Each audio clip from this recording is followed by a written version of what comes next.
कैची कोन खीर गे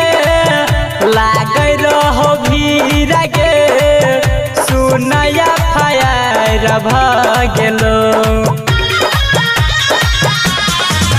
कैची कोन खीर गे लागे रहो भीर गे सुनया फायर भगेलो आ छोड़ी गे चुम्मा तो कान पर आए मायर भगेलो गे छोड़ी गे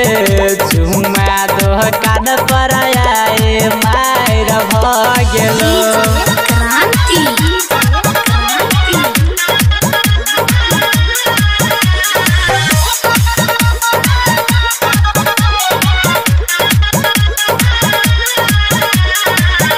रस से भरल छेलौ तोहर जवानी गए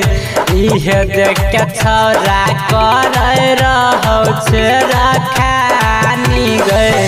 रस से भरल रहो तोहर जवानी गए इहे देख के छौरा कर रहो छेरा खानी गए सुन न गे पता रह की बाप तोहर फायर भगेलो गे छोड़ी गे तोहरा कान पर आए मायर भगेलो गे छोड़ी गे चुम्मा कान पर आए मायर भगेलो